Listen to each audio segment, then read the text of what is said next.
Assalamualaikum warahmatullahi wabarakatuh. Kepada yang terhormat Bapak Dosen Penguji Uji Kinerja PPG, perkenalkan nama saya Siti Nurrohmah dengan NIM 255401110082. Saya adalah guru akidah akhlak di MTS Fathahillah Suko Jember, Kecamatan Jelbo, Kabupaten Jember, sekaligus mahasiswi PPG tahap 3 tahun 2025 di LPTK UIN Kiai Haji Ahmad Siddiq Jember. Pada hari ini saya akan melaksanakan praktek pembelajaran UKIN pada mata pelajaran akidah akhlak di kelas 8 dengan materi memahami Al-Quran, sejarah, hakikat, dan keistimewaan Al-Quran. Berikut video saya, selamat menyaksikan. Wassalamualaikum warahmatullahi wabarakatuh.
Nasionalisme kita, marilah kita menyanyikan lagu Indonesia Raya.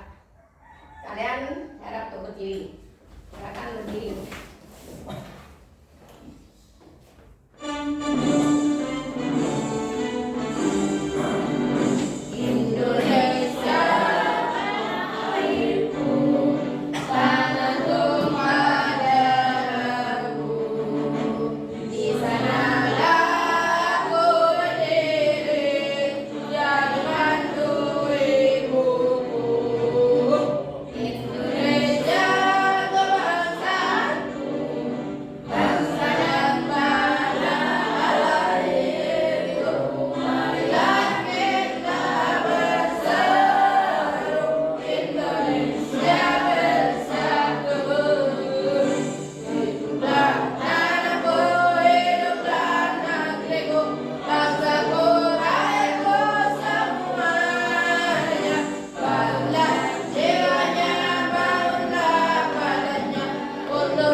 sampah-sampah di dalam bubuk. Sudah, kalian bisa duduk kembali. Saya absen dulu ya untuk hari ini. Mungkin siapa yang tidak masuk? Alhamdulillah. Alhamdulillah. Kenapa? Sakit. Ya, mudah-mudahan teman kita yang sakit segera diberi kesembuhan oleh Allah Subhanahu wa taala sehingga bisa masuk kembali menemani kalian bersama-sama di sini ya.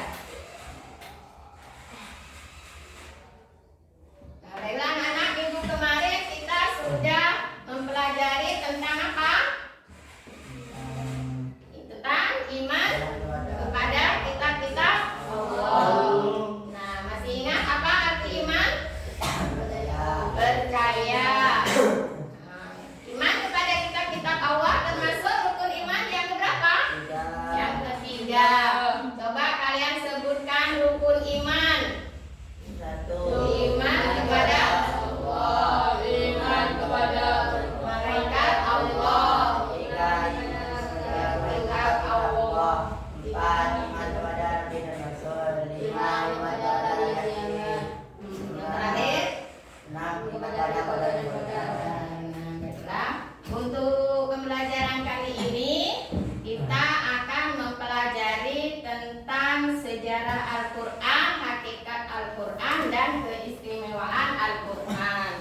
Nah, untuk itu tujuan dari pembelajaran kali ini yaitu yang pertama, peserta didik mampu memahami proses penulisan dan pengumpulan ayat-ayat Al-Quran dari zaman Nabi Muhammad SAW hingga pengumpulan dalam bentuk mushaf yang disusun dalam masa Khulafaur Rasyidin untuk menghargai keunikan dan keaslian Al-Quran. Itu tujuan yang pertama. Kemudian tujuan pembelajaran yang kedua, peserta didik mampu membiasakan membaca Al-Quran dan menjadikan Al-Quran sebagai sumber hukum, pedoman hidup, dan petunjuk bagi umat manusia. Dan tujuan pembelajaran yang terakhir yaitu peserta didik mampu mengetahui keindahan bahasa dan struktur penyampaian pesan Al-Quran yang memiliki keunikan tersendiri. Jadi itu ya anak-anak apa? Nah, tujuan pembelajaran kita pada hari ini. Nah, untuk selanjutnya saya akan membagikan tugas. Nah, kalian bentuk 3 kelompok ini ya. Sudah ini. Jadi senang. Di sini kalian akan mengamati sebuah gambar. Nah, kemudian dari gambar tersebut kalian ada beberapa pertanyaan, kalian tulis jawabannya. Kemudian nanti kalian presentasikan ke depan.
kepada siapa saja Allah memberikannya. Kitab Taurat diturunkan kepada Nabi Musa, kitab Zabur diturunkan kepada Nabi Daud, kitab Injil diturunkan kepada Nabi Isa, kitab Al-Quran diturunkan kepada Nabi Muhammad SAW.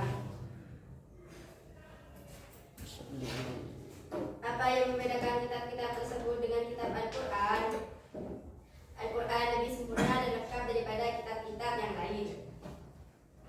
Mungkin ada yang ditanyakan dari jawaban teman kalian. Jadi sudah paham semua ya, sudah mengerti mana itu jawaban dari teman kalian. Kalau nggak ada silakan duduk kembali. Baiklah anak-anak, itu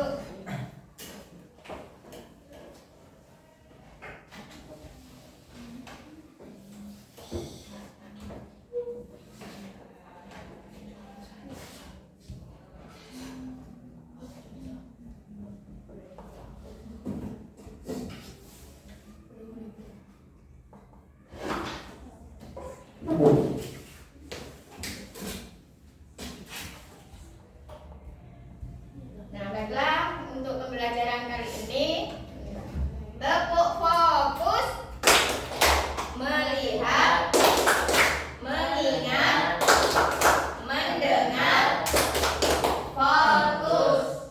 Nah, yaitu materi yang pertama yaitu tentang sejarah turunnya Al-Quran. Nah, kita tahu bahwasanya Allah menurunkan Al-Quran itu pada 3 tahap. Tahap pertama, Allah menurunkan Al-Quran itu di Lauhul Mahfuz, kemudian disimpan lagi di Baitul Izzah, dan kemudian diturunkan kepada Nabi Muhammad SAW. Nah, Al-Quran itu juga diturunkan oleh Allah Subhanahu Wa Taala itu secara berangsur-angsur, yaitu melalui malaikat Jibril disampaikan kepada Nabi Muhammad SAW dalam jangka waktu kurang lebih 23 tahun, yaitu 22 tahun, 2 bulan, 22 hari.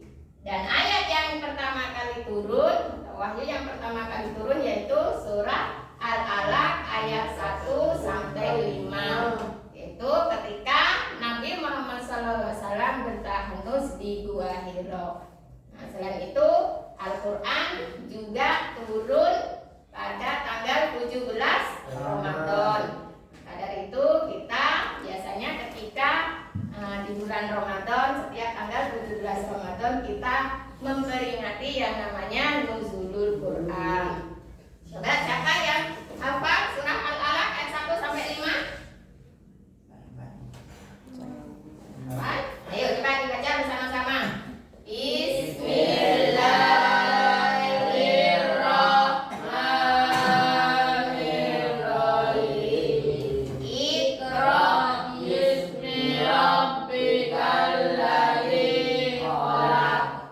Khalaqal insana min 'alaq. Iqra wa rabbukal akram. Alladzi 'allama bil qalam. 'Allamal insana ma lam ya'lam. Nah, jadi itu ya anak-anak. Kemudian selain itu Al-Quran itu diturunkan pada 2 periode, yaitu periode yang pertama yaitu periode Mekah. Nah, di mana Al-Quran diturunkan sebelum Nabi Muhammad hijrah ke Madinah. Nah, selain itu Al-Quran juga yang kedua, periode kedua yaitu periode Madinah, di mana Al-Quran diturunkan setelah Nabi Muhammad hijrah ke Madinah. Ayat yang turun pada periode Mekah ini yaitu berjumlah 86 surah dan turun sekitar 12 tahun 5 bulan. Nah, kemudian yang untuk periode Madinah surahnya berjumlah 28 surah. Nah, turun selama 9 tahun 9 bulan. Nah, itu periode tahapan Al-Quran turun dalam 2 periode. Nah, periode Mekah ini ayat-ayat Al-Qurannya itu dinamakan dengan ayat-ayat Makkiyah. Biasanya surah-surahnya itu pendek. Kemudian yang turun di Madinah, nah itu dinamakan surah Madani, ayat-ayat Madaniyah. Nah, seperti itu anak-anak, bisa dipahami? Nah, selanjutnya periode pengumpulan dan penulisan Al-Quran. Nah, periode pengumpulan atau penulisan Al-Quran ini terjadi pada 2 periode, yaitu pada masa Rasulullah Shallallahu Alaihi Wasallam, kemudian juga pada masa Khulafaur Rasyidin. Nah, pada masa Rasulullah SAW penulisan dan pengumpulan Al-Quran itu sudah dilakukan. Nah, tetapi penulisannya itu ditulis pada pelepah pohon kurma, kemudian ditulis di kulit-kulit kayu, kemudian ditulis pada potongan tulang belulang. Nah, seperti itu. Kemudian pada masa Khulafaur Rasyidin, yaitu pada masa Abu Bakar. Nah, pada masa Abu Bakar As-Siddiq ini banyak para sahabat penghafal Al-Quran itu yang sudah gugur di dalam sebuah peperangan. Nah, akhirnya Khalifah Umar bin Khattab mengutus Abu Bakar untuk bagaimana bisa penulisan dan pengumpulan Al-Quran itu dilakukan. Kemudian Abu Bakar mengutus Zaid bin Sabit untuk penulisan dan pembukuan Al-Quran. Itu pada masa Khulafaur Rasyidin. Kemudian pada masa Abu Bakar itu, setelah itu pada masa Utsman bin Affan. Nah, pada masa Utsman bin Affan ini sudah mulai proses penulisan dan pembukuan Al-Quran. Nah, jadi Al-Quran yang masih berupa lembaran-lembaran ketika di masa Rasulullah dikumpulkan pada masa Khalifah Utsman bin Affan yang diambil dari istri Nabi Muhammad, yaitu Hafsah, kemudian dikumpulkan dan dibukukan pada masa Khalifah Utsman bin Affan. Dari sini ada yang ditanyakan anak-anak tentang sejarah Al-Quran. Ada yang ditanyakan? Kalau nggak ada, berikutnya tentang pengertian dan hakikat Al-Quran. Al-Quran secara bahasa berarti bacaan atau yang dibaca. Nah, secara istilah Al-Quran yaitu kalam Allah yang diturunkan kepada Nabi Muhammad SAW melalui malaikat Jibril, dan bagi yang membacanya bernilai ibadah. Nah, itu selain Al-Quran mempunyai nama-nama lain, yaitu diantaranya Alkitab. Apa arti Alkitab? Kitab atau buku. Kemudian apa lagi? Al-Furqan. Al-Furqan berarti apa? Pembeda. Kemudian apa? Az-Zikri berarti peringatan. Kemudian An-Nur. An-Nur itu apa artinya? Cahaya. Kemudian Al-Huda. Al-Huda berarti petunjuk, dan Al-Bayyinah berarti keterangan. Nah, jadi selain Al-Quran itu mempunyai banyak nama-nama lain. Nah, di antaranya tadi yang sudah disebutkan. Selain itu pokok-pokok isi kandungan Al-Quran.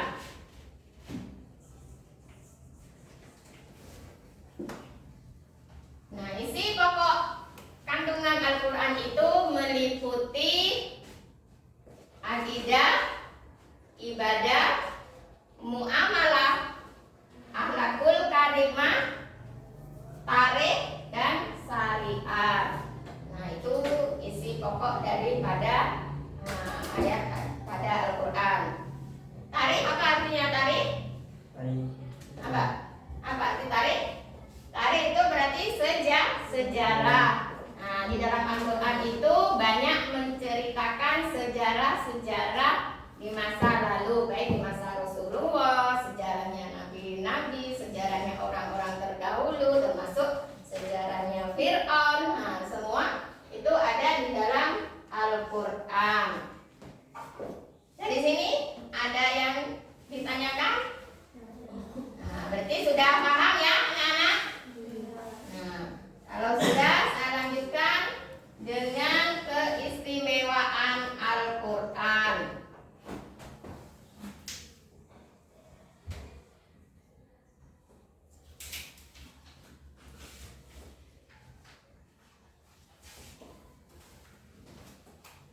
Keistimewaan Al-Quran sebagai mukjizat Nabi Muhammad Sallallahu Alaihi Wasallam. Nah, karena memang Al-Quran itu adalah mukjizat terbesar Nabi Muhammad. Nah, selain sebagai mukjizat, Al-Quran itu apa? Terjaga keasliannya. Jadi Al-Quran itu terjaga keaslian dan kemurniannya, karena yang sudah jelas Allah sendiri yang menjaga keaslian dari Al-Quran. Nah, selanjutnya keistimewaan Al-Quran apalagi? Selain terjaga keasliannya, Al-Quran merupakan penyempurna dari kitab-kitab yang terdahulu. Nah, kemudian selain itu Al-Quran itu apa? Berisi segala sumber dari ilmu pengetahuan, dan Al-Quran itu selalu sesuai sepanjang zaman. Dari segi tata bahasanya, Al-Quran itu mempunyai keindahan dan tata bahasa yang tidak bisa ditandingi oleh kitab-kitab yang lainnya. Maka dari itu Al-Quran mulai dari sejak zaman dahulu sampai sekarang tidak pernah berubah, karena memang terbukti keasliannya dan dijaga oleh Allah Subhanahu wa Ta'ala. Di sini ada yang ditanyakan? Nah, kalau nggak ada, saya akan memberikan LKPD kepada kalian. LKPD ini tolong kalian kerjakan. Nah, untuk mengetahui seberapa kemampuan kalian memahami materi yang sudah saya sampaikan tadi.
apa yang bisa disimpulkan dari materi yang sudah kita pelajari tadi? Siapa yang dapat menyimpulkan? Apa? Jadi kesimpulannya ayat-ayat Al-Quran itu diturunkan secara berangsur-angsur, kemudian diturunkan dalam 2 periode. Periode apa saja? Periode Madinah. Kemudian penulisan dan pembukaan Al-Quran itu dilakukan juga pada masa siapa saja? Pada masa Rasulullah, kemudian dan Khulafaur Rasyidin. Selain itu, Al-Quran, keistimewaan Al-Quran sebagai mukjizat, kemudian juga sebagai penyempurna dari kitab-kitab sebelumnya, dan Al-Quran itu juga relevan dengan perkembangan zaman. Dari segi bahasanya, Al-Quran mempunyai keindahan dan sastra yang tinggi. Sudah bisa dipahami, anak-anak? Nah, kalau sudah, sebelum pembelajaran diakhiri, jangan lupa untuk minggu depan atau pertemuan yang akan datang, kita akan mempelajari tentang akhlak terpuji. Nah, bisa kalian pelajari di rumah. Sebelum kita akhiri,